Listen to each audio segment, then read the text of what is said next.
হতে পারে আমাদের একটি প্রধান প্রতিপক্ষ অনেক দুর্বল হয়ে গেছে। তারপরেও তারপরেও এই নির্বাচন বাংলাদেশের যে কোনো নির্বাচনে থেকে অনেক কঠিন নির্বাচন হতে যাচ্ছে। অনেক কঠিন নির্বাচন হতে যাচ্ছে, কারণ 20 বছর আগের যখন মানুষ নির্ভয়ে, কম বেশি নির্ভয়ে ভোট দিতে পারতো, আপনি যদি সেই 2001-এর নির্বাচন ধরে থাকেন, সেই সময় থেকে মানুষের চিন্তাধারা পরিবর্তন হয়েছে। আমাদের কিছু কিছু নেতৃবৃন্দ, কিছু কিছু কর্মী, কিছু কিছু সহকর্মীর মধ্যে একটি চিন্তা ঢুকে গেছে যে এখানে সাগর বোধহয় খুব সম্ভব বলেছিল খুলনা থেকে, যে আমরা ক্ষমতায় গেলে, কিছু কিছু সহকর্মীর মধ্যে ঢুকে গেছে এমন একটা ভাব যে আমরা ক্ষমতায় বোধহয় চলে যাচ্ছি বা চলে গিয়েছি। সহকর্মীবৃন্দ, আপনাদের সকলকে আমি অনুরোধ করব, একই সাথে আপনাদের সকলকে আমি দৃঢ়ভাবে বলবো, আমরা ক্ষমতায় যাইনি। আমরা ক্ষমতায় যাব কিনা আমরা জানি না। তখনই আমরা ক্ষমতায় যেতে পারবো যখন আমরা বাংলাদেশের জনগণের সমর্থন পাবো। কাজেই জনগণের সমর্থন পাবো, এখন জনগণের সমর্থন আমাদেরকে আদায় করতে হবে। জনগণের সমর্থন যদি আদায় করতে হয়, এখানে আপনারা আজকে যারা উপস্থিত আছেন, আপনাদের সকলকে কিন্তু আমরা এখানে আজকে আমন্ত্রণ জানিয়েছি একজন নেতা হিসাবে। হতে পারেন আপনি একজন জেলার নেতা, হতে পারেন উপজেলা, বা হতে পারেন ইউনিয়ন পর্যায়ের নেতা, কিন্তু আপনি নেতা বলেই কিন্তু আজকে এখানে আপনাকে দাওয়াত দেওয়া হয়েছে। এবং সেজন্যই নেতা, আপনার কথা, আপনার কাজ, আপনার উঠা বসা, আপনার চলাফেরা, সব কিছুর উপর নির্ভর করছে বিএনপির আগামী দিনের ভবিষ্যৎ। বিএনপির আগামী দিনের ভবিষ্যৎ। আপনি বিএনপিরই হন না কেন, আপনি ছাত্র দলেরই হন না কেন, আপনি যুবদল, স্বেচ্ছাসেবক, কৃষক দল, মহিলা দল, যেই দলের নেতাই হয়ে থাকুন না কেন, আপনাকে মানুষ এক বাক্যে চিনে বিএনপি হিসাবে। কাজেই আমাদের আগামী দিনের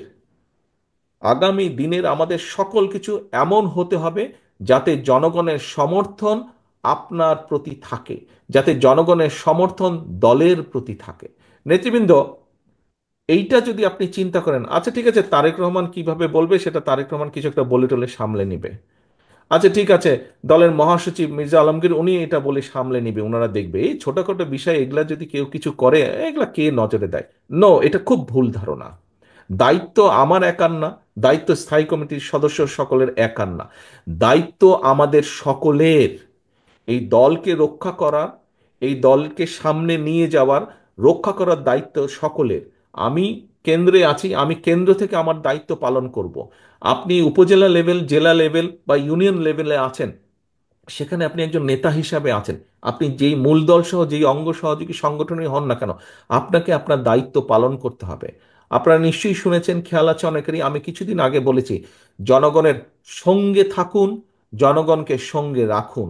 সহকর্মীবৃন্দ, আপনারা প্রায় একটি কথা বলে থাকেন, আমার সাথে যখন দেখা হয় তখনও বলেন, আপনারা বলেছেন, আপনারা অতীতেও বলেছেন, বর্তমানেও বলছেন, বিভিন্ন বক্তৃতা বিবৃতিতে আপনারা বলেন যে বাংলাদেশের জনগণের আস্থা বিএনপির উপরে আছে।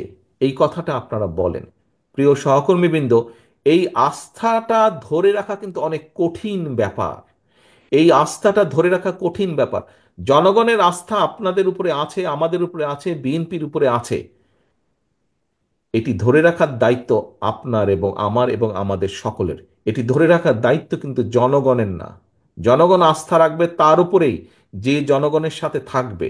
জনগণ আস্থা রাখবে তার উপরেই, জনগণ যখন দেখবে যে আমি তার উপরে আস্থা রাখেছি এই কারণেই, কারণ আমি যেভাবে চাই সে সেভাবে কথা বলছে, আমি যেভাবে চাই সে সেভাবে বিহেভ করছে, সেভাবে চলছে, সেভাবে উঠছে, সেভাবে বসছে। প্রিয় সহকর্মীবৃন্দ, এই কথাগুলো আমি এই কারণে বলছি, আপনারা হয়তো মনে মনে কেউ কেউ ভাবছেন যে তারেক রহমান তো এই কথাগুলো দুদিন আগেও বলেছে, একই কথা বারবার বলে কেন? একই কথা এই জন্য বারে বারে বলছি সহকর্মীবৃন্দ, আগামী দিনে যে নির্বাচনটি আসছে, আগেও বলেছি, আজও আপনাদের সামনে আমি তুলে ধরতে চাই পরিষ্কারভাবে। আপনারা পত্রপত্রিকা দেখছেন, খবরাখবর রাখছেন, আপনারা আপনারা যদি সকল কিছু বিবেচনা করেন, পরিষ্কার, দিন যত যাচ্ছে পরিষ্কার হয়ে যাচ্ছে। আমি আজকে থেকে প্রায় 3 মাস আগে আমি এই কথাটি বলেছিলাম। দিন যত যাচ্ছে তত পরিষ্কার হচ্ছে, সামনের যে নির্বাচন এটি এত সহজ না। আমি আমার রাজনীতিক, আমার থেকে এখানে অনেক অভিজ্ঞতা সম্পন্ন সহকর্মীবৃন্দ আছেন, অনেক মুরব্বী নেতৃবৃন্দ আছেন। আমি আমার যতটুকু রাজনৈতিক অভিজ্ঞতা গত 30-35 বছরের, এই অভিজ্ঞতার আলোকে আমার কাছে মনে হচ্ছে সামনের যে নির্বাচন আমরা ফেস করতে যাব, হতে পারে আমাদের একটি প্রধান প্রতিপক্ষ অনেক দুর্বল হয়ে গেছে।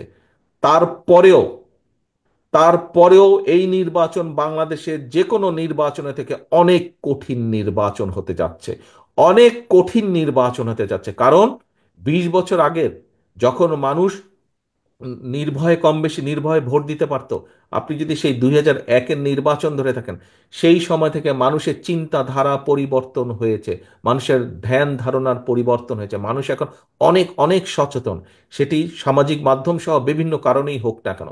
কাজেই সহকর্মীবৃন্দ, কেউ যদি মনে করেন যে আপনার এলাকার কোনো কিছু আপনাকে এফেক্ট করছে না, আরে এটা কেউ জানবে না, এইটি ভুল ধারণা সম্পূর্ণভাবে, মানুষ জেনে যায়। কাজেই আমাদেরকে, আমরা যদি কেউ কোনো বিগত 3-4 মাসে ভুল করেও থাকি, আপনার আশেপাশের নেতাকর্মীরা যদি কেউ ভুল করে থাকে, প্রিয় সহকর্মীবৃন্দ, একজন নেতা হিসাবে আপনার এটি অবশ্যই অবশ্যই দায়িত্ব তাদেরকে সঠিক পথে নিয়ে আসা, তাদেরকে সচেতন করা, তাদেরকে সতর্ক রাখা।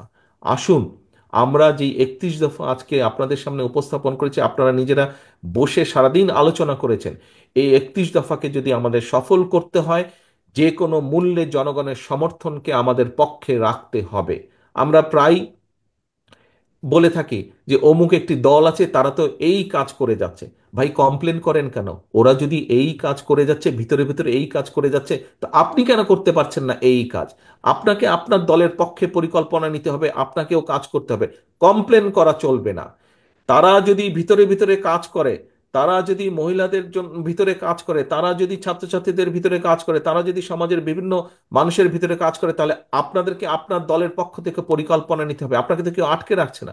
আপনি আপনার এলাকার মধ্যে পরিকল্পনা নেন, কিভাবে জনগণকে আপনার সাথে রাখবেন, কিভাবে জনগণের কাছে আপনার ভালো জিনিসগুলো পৌঁছে দিবেন, কিভাবে জনগণের সামনে আগামী দিনে কি করবেন সেগুলো আপনি তুলে ধরবেন।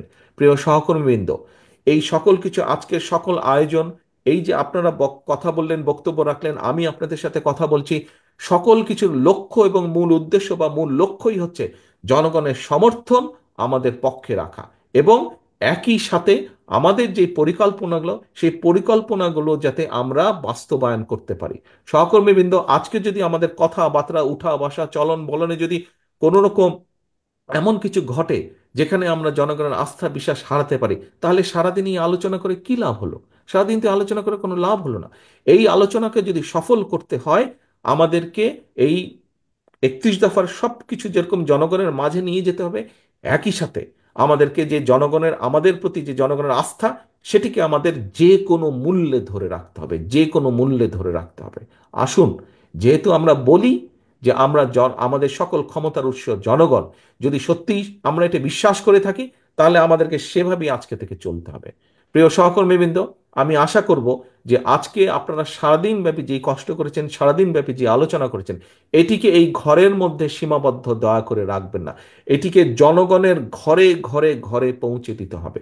এবং আমি দৃঢ়ভাবে বিশ্বাস করি, বিগত 17 বছর স্বৈরাচারের বিরুদ্ধে আপনারা সংগ্রাম করে যেভাবে টিকেছিলেন, কাজেই তার থেকে অনেক সহজ হবে এই কাজটাকে জনগণের ঘরে পৌঁছে দেওয়ার জন্য।